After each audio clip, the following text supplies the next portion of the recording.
Something's fishy. Hey guys, I'm Shark Zone, and in today's video, I'll be giving you an updated Ultimate Advanced Guide to Fizz, where I'll be covering everything from the best runes and builds to go, how to play the early, mid, and late game, how to side lane, how to turn leads into victories, how to trade, how to team fight, where to ward, Korean strats, tips and tricks, and counter picks. Everything will be timestamped in the description below, so feel free to skip to where you want. Also, please leave a like on this video if you found it helpful, and feel free to follow me on twitch.tv where you can watch me play Fizz live. So starting off with the summoner spells, the most ideal summoner spells to take is Ignite and Flash, even into counterpick lanes, because technically you still can win that, and since Fizz is such an early game reliant champ and needs that lead early, it just gives you the best chance at winning it. But I don't know, let's say you get counterpick, teleport, and Flash is obviously going to be the next best option, but I highly recommend you get used to taking Ignite and Flash, because this will give you the best chance at winning the early game and snowballing that into the mid and late game. Again, you can take teleports if you're especially looking to roam bots, and with the added movement speed Riot gave to teleports, it could be useful, but overall Ignite and Flash just has the higher win rate out of the two. So to go over your abilities, your skill max order is R, E, W, Q, because R of course being your most damaging spell, E being your source of wave clear and most burst damage, W being your second most damaging spell, and Q because you're only using it as a gap closer. To run things over, your passive Nimble Fighter basically makes it so that you can move through units, and the more AP you build, the more reduced damage you get from all sources. Your Q, Urchin Strike, is a gap closer, and you can also use this to dodge skill shots in lane if you time it correctly. Your W's an ability where your first auto attack after you use it does a decent amount of burst damage and gives you extra added AP damage on your auto attacks. But if you use it to kill a minion or monster, it resets. So this is really good for farming and allows you to get very high CS counts, especially in lower ranks. It can also help you farm under tower. Your E, Playful Trickster, is an ability where you hop in the air for 1.5 seconds, becoming untargetable, flop down, dealing an AoE of AP burst, and if you double hop, it reduces the radius, making it more likely to miss. So yeah, most of the time you just want to let yourself flop down. Extra added bonus tip, you can also use your E to quickly get vision over a wall instead of warding in the late game, especially when you're contesting Baron or Elder Dragon. Your R is an ability where the further you throw it, the more damage it does, the bigger the radius it gets, and this I want to say is the hardest ability to get the hang of on Fizz, and it's really essential that you get this down so that way you can land the most effective sharks to win you the most games. It also knocks back enemies around your target which you landed on. So when everyone's clumped up in the jungle, let's say mid game, it doesn't just affect the target you landed your shark on, it affects everyone, because it's more than likely that it will hit everyone around the target. To run over some quick combos you might want to use in lane, the first one is, let's say you're level 2, pretend this is a Syndra. Dodge her Q, whatever her skill shot is, E, flop down, and then W. This is really simple in giving you a little bit of a edge early game, and if you can get a third auto attack off, that'll proc electrocute, dealing even more damage. The next one is the simple Q auto W. This one is really good in proccing electrocute really quickly, and yeah, again, just it's a short trade which deals quite a bit of damage, and if you're level 3 you can also E back, letting them not be able to trade. The E flash is probably the most common on Fizz. You can catch a lot of people off guard even in high elo. You wouldn't believe it. Basically, when you're in the air, flash before you flop down on the floor. This one is really good in giving you a force engaged, which also slows your targets, and when you flop down you can WQ, insta procking electrocute. Your W is going to be the thing that auto resets, so let's go over the one-shot combo. You are at its max range, E, flop down, WQ.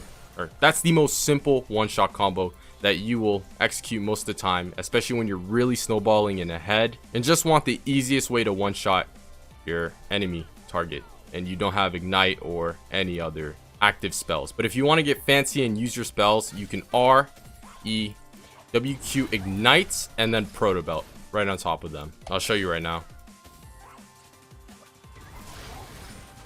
It looks something like that, and that right there deals the maximum amount of damage. A quick animation cancel is Q Proto Belt. It basically guarantees that you land all of your shots with Proto Belt. So just Q Proto Belt, it'll deal a good amount of damage, and you can follow that up with EWQ. To cover all the rune pages you need to know about, this is the most standard rune page you could go. As an assassin, Fizz just always needs electrocute. Sudden impact gives you more magic penetration burst. Triumph will save you in close mid duels, especially when the enemy has ignite, where once you kill them, the heal that you get will, save your life. Cope that Grace will just help you deal extra damage to low health enemy targets. And since you're playing an assassin, they're most likely going to be on low HP when you're all-inning them. There's nothing more else to say about this rune page. The only thing that's situational is taking adaptive force or the extra attack speed here. I highly recommend you take the extra attack speed because just from win rates alone and high elo players, they basically only take this. Extra adaptive force isn't bad, but attack speed it'll help you a lot, especially in the early game. So to go to the page most similar to this, it's basically the exact same thing, except you take inspiration in the secondary tree. This is a lot more safe and early game, especially if you're playing versus a counter pick or a lane where they poke you out a lot, whether that's Ahri, Zerath, something where you're going to be having a hard time early game. Maybe think about inspiration because you're going to take Biscuit Delivery, which of course gives you extra mana and HP, and Time Work Tonic will restore some HP instantly. Now the page that most people haven't heard of is the Korean Fizz rune page, and it is only good in certain situations, especially if you're playing against melee targets like Yasuo, Sylas, enemies where you can get in their face all the time and trade with them, because press the attack comes up quicker than electrocute, making you able to win trades a lot more often. The difference between the two pages, the Korean and standard, is electrocute will give you more burst damage if you're going in for an all-in combo on especially like an ADC squishy target, but press the attack gives you a lot more of a laning phase advantage where you're able to trade a lot and just deal more damage and play more aggressive. Now to go to items, the most standard start is going Corrupting Potion. The only reason why you would ever want to go Dark Seal and refillable is if you're in really low elo and you're smurfing, but generally the Corrupting Potion, it'll take you a long way. Even if you're playing against someone you counter, a lot of the times they'll harass Fizz early, giving him a hard time, so always take Corrupting Potion. Your early game buys after your first back. If you took Teleport, the most ideal thing to do is back with 750 gold, get Dark Seal and Duran Ring. This will give you the strongest power spike early on into the game, and you'll be able to fight 80 to 90% of mid laners if you play it correctly. But if you took Ignite and you just want a standard build, the first thing every Fizz must buy when they back is Dark Seal. If you're backing on 650 gold with Ignite and you can't teleport back, get Dark Seal and Boots. Most people skip out on the Duran's Ring now, and they just start building straight into Revolver or Codex. A common trend in Korea is to get Codex after your Dark Seal because they prioritize a lot of cooldown reduction, especially making Ioe and Boots their boots of choice instead of magic penetration. Fizz just uses cooldown reduction really efficiently, and when his R is up, it basically equals an easy kill or an advantage. And also having your E up lets you do more things. People debate on whether or not to rush Lichbane or Protobelt. It's always Protobelt. It gives you such a strong early game with a strong gap closer, a lot of damage, and a bit of tankiness. Lichbane does deal more damage, but then again it costs more gold, and yeah, Protobelt's just more gold efficient, and it can act as a source of wave clear, something that Fizz lacks a lot. Something very common in Korea is they actually rush Zonius instead of Protobelt. They get Dark Seal, get Codex. The only thing they buy from Protobelt is they get Hextech Revolver. They get Hextech Revolver, they get Codex, and then build it straight into Zonius. Not exactly for the armor, because sometimes they do this even into AP lanes, but they actually rush it for the active, because a lot of Korean Fizz players love to tower dive the enemy's bot lane, and this it's the best thing to get, especially when you pair that up with your E and you're just tower diving the whole game. By the way, the Korean Fizz player I'm referring to is Mango Fish. Also, early buys, you want to get control words, of course, because Vision's important in Season 10, and you can debate on whether or not to get the Sweeper or Trinket. I'd like to say stay away from the blue one because, I don't know, it's not as useful as the Trinket or Sweeper, which I'm going to talk about even more a little bit later. So the standard build to go, this is basically what you go every game, is you either get Protobelt or Zonius first, whichever playstyle you want. I say if you're staying in lane more, get rush the Hextech Protobelt, but if you're looking to roam and make a play under tower, rush the Zonia's Hourglass. You're either getting Lucidity Boots or Magic Pen Boots. I honestly say get Lucidity Boots because cooldown reduction is way more important early game on Fizz, and it also reduces your summoner spell's cooldown. The only reason why I say get Sork Boots is if you are really snowballing and just want to go a one-shot build. I could debate on and say that Sork Boots may be better late game, but Lucidity Boots, they carry early to mid game. If you're super duper fed and have no fear of them focusing you in team fights or in general, you can even switch up the Zonia's second item for Lichbane. And if you're still really fed and the game hasn't ended, why not get Rabadon's Deathcap third item? But Zonia's, if they have CC or any source of way to focus you down, highly recommend Zonia's. Now, which is best, the yellow trinket, blue, or sweeper, depends on each playstyle you want to play.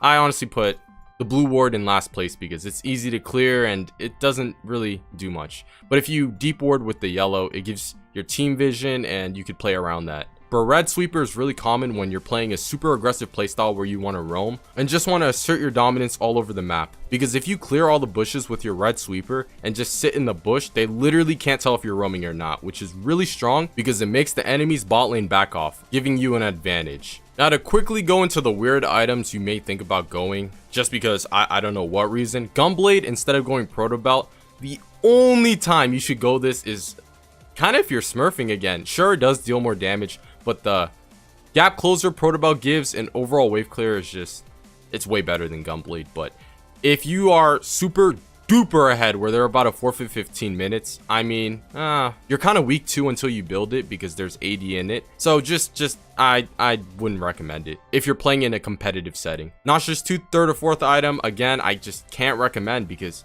Fizz sure does auto attack a lot, especially with W, but you're playing him as an AP assassin and not really a bruiser or anything like that where you auto attack a lot. Rod of Ages can be useful if you're taking him top lane, but in general, it doesn't offer a lot, and in fact, it delays your power spike since you're buying things like mana and HP. It doesn't give you as much damage as Proto Belts, and overall, it's a scaling item, but Fizz is meant for the early to mid game. Banshee's Veil replacing Zonia's. In certain situations, this might be good, but Zonia's just overpowers this item, even if you're playing against an AP mid laner. Because when you're in team fights, I literally mean you're going to be in the middle of the fight, so it's just really easy to get the Banshee's Veil off, and then you're dead. There's just no way around that. Morellonomicon replacing the Void Staff.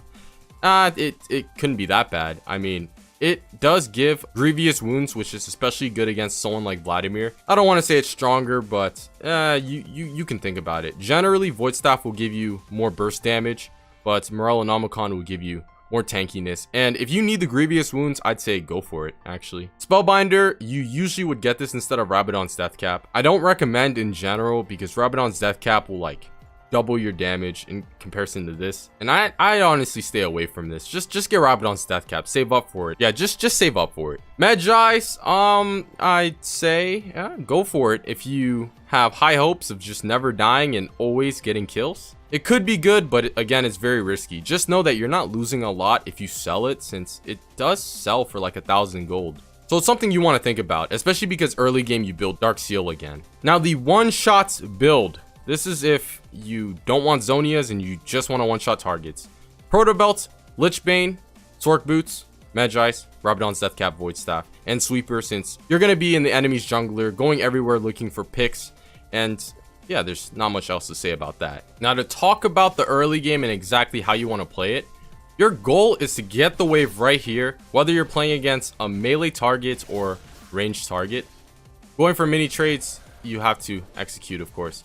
You can either front wave, don't either back wave, because you're going to lose against the majority of mid lane picks. Common mistake in low elo is they always get the minions that are really far ahead, and that just gets them really low. Wait for it to shove under your tower, wait until you get W, and it'll make it a lot easier to farm. Whenever there's a fight you have to go to, especially because Fizz always wins the 2v2s for the most part. In fact, probably not the best example since it's a Fiddlesticks Fizz versus a Kayn Warwick. But if you are able to follow up, I mean, yeah, you just have to play it correctly. Play your fights correctly, know how much damage you're capable of doing, and you should be good. And in Season 10, jungle means a lot, so you really have to be with your jungler. Watch as this Kayn thinks he has the upper hand, but in reality, He doesn't. It's just simple mistakes that happen, and you just have to take advantage of them. So after your first back, this is where you start mini trading. Into 90% of your lanes, this is where you start mini trading, because you have a chance of winning if you play it correctly. Always dodge an ability from the enemy target with your E. If you don't do that, that puts you at a disadvantage. And also, when you're playing against Conqueror laners that take Conqueror, like Silas or this Kayn, because Kayn mid is a bit meta, always take short trades, because they're gonna always beat you in long trades. Always see how I dodge his ability, whether that's his Q or W, with my E, and I just play off that. And it could be as simple as him just using it to wave clear. After he uses it to wave clear, go in, try to fight, and you might win. Fizz players, a common mistake in low elo is they love long trades. Like, they just can't get enough of long trades. Short trades are the way to go. And you need to know how much damage you're capable of doing, and know your matchups, which comes down to playing a lot of games of Fizz. So the objectives for the early game is taking tower platings and actual objectives like Dragon Rift.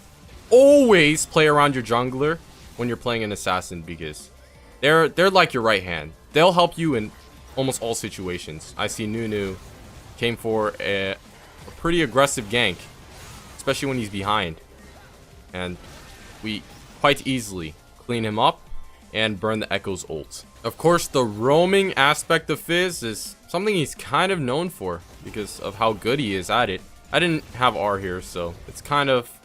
It would have been better with R, of course.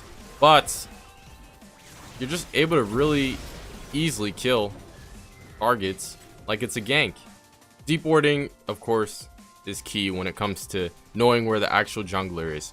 Turning your leads into victories, I really do want to talk about, because a lot of the times, Fizz of course being an early to mid game champ, I see leads like this just get thrown to waste, because again, this is an objective game. After you tower dive or kill your laner, always look for anything to take after that. Watch. Of course, this is an easy solo kill because Fizz counters Aurelion Sol. Right after we kill the Aurelion Sol, what happens next? We take Rift Herald, and I got his back. If Warwick was topside and could potentially ruin that Rift Herald take, I would have been there, and there would have been no Aurelion Sol to counter it. Team's goals from the start of the game should be to get proper vision onto the enemy and take as many objectives possible. And when you have that lead, it makes it 10 times easier to do. Another thing I want all of you guys to note is that Fizz doesn't take objectives relatively well because he's an AP assassin. Why would he? He's just not good at it. This is your time to look for picks behind the Drag or Baron wall. I ended up getting the Cena. Their bot lane in comparison to you is always going to be under leveled, and they're just really squishy, so always look for any gold lead like that. I think this is important. How to play the mid game. Get deep vision, like so, to know where the jungler is at all points if you can. Always be looking for R opportunities no matter where you are on the map. And since it's on a low cooldown, you can do it a lot of the times. Using the E flash to get a slow. I know this is going to be a good fight because I got Zonius. And as soon as my Zonius fades away, guess what? My E is back up. That's why getting Lichbane's second item over Zonius might not be the best thing to do, because in that situation you just saw, I would have obviously been dead and there would have been no lead.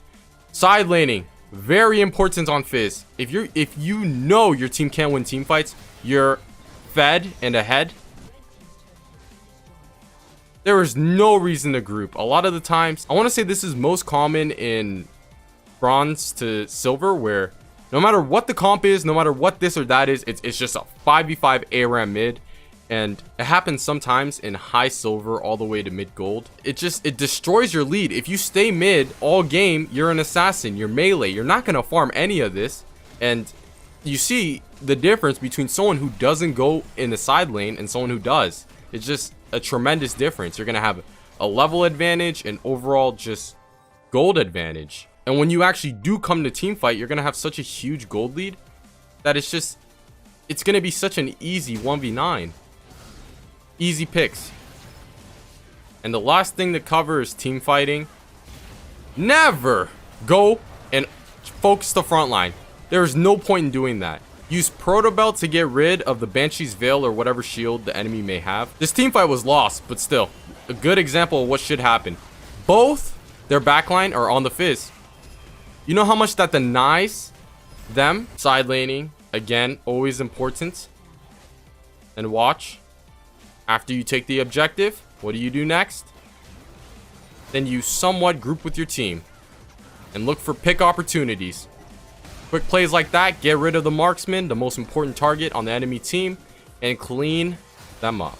Now I'm going to cover over some counter pick lanes, the most highly picked counter pick lanes against Fizz, or the most popular mid laners. I really can't cover all of them because I don't want this to be 4 hours long. So again, I'm just covering very popular counter picks against Fizz. If we can somehow get this video to 700 likes, then I will be covering everything next time. Let's get into it, starting off with Ahri. First off, this is, I want to say, in high elo, a counter pick to Fizz. In low elo, Fizz tends to win this. The reason why is because in low elo, they have terrible positioning, which usually gives you the opportunity to go in for long trades, especially when you have it frozen near your tower. The key factor in this lane is going to be dodging her E at all costs. And in high elo, what they will do is when you Q in mid animation, they'll throw their charm and it will guarantee their WQ, which is why this can be a difficult matchup for you to win. Don't throw your shark at a far distance when she has R. Very common mistake. She's just gonna R away from it. What you have to do is try to get close to her with your Q and then R when you're on top of her. Since she's really squishy, you mostly end up killing her anyways. When you're a bit ahead, get sweeper and play towards your roams and play towards the bushes. Since if she tries to follow you on your roams, you have the advantage since you can throw your shark and insta engage on her. Annie is next, someone who's less popular, but basically engage on her when her stun isn't up. That's going to be essential. Long range shark engages with your R is good because she's very immobile and there's basically no way she can dodge that. Also, asking for ganks is helpful because she's going to be shoved and again, she has no mobility. If you can dodge her W stun with your E, that trade is basically guaranteed that you're going to win that. And most 2v2 fights early on into the game where it's your jungler and you're most likely going to win because Fizz is better than Annie when it comes to the 2v2 fights. Now to get into Diana, a champ that is, I want to say, the most common counter pick against Fizz. Avoid her Q and don't stand next to minions. That is very simple to do, but since her Q is kind of a weird curve, it's easier said than done. But don't get hit by her Q and let her shove in the wave. That is the worst thing that can happen. Trade when her Q is on cooldown and make sure they're quick trades since she's going to take Conqueror and her cooldowns are short, so you really don't want to let her use Q twice on you or have W fully used on you. Trade when she uses her W shield on the wave and push the wave with Proto Belt, try to roam.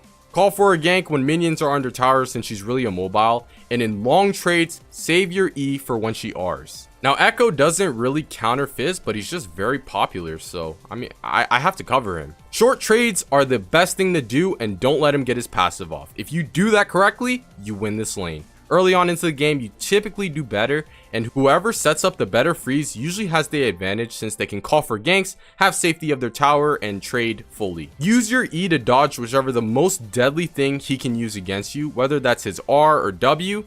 E it, and that won't do damage or stun you. Try to fight when his W isn't up and do quick trades around that. You have to try to get ahead early because technically he does outscale you and has a better late game. So for the Galio lane, try to get a simple one auto attack trade off to get off his bone plating, and most likely he'll use his aftershock. Short trades are key to winning this lane. Don't stand in the middle of the wave because again, he's going to Q the middle of the wave, and if you're getting harassed while he's shoving in the wave, that puts you in a really bad spot. Ask your jungler for a gank since he's going to shove most of the time, and be careful when you roam because he kind of counters your roams the best. Because of his R, it just follows you. Now to get into Kassadin, I honestly say, why isn't he banned? I typically ban Kassadin, #1 ban against Fizz because he's the best counter pick, hands down.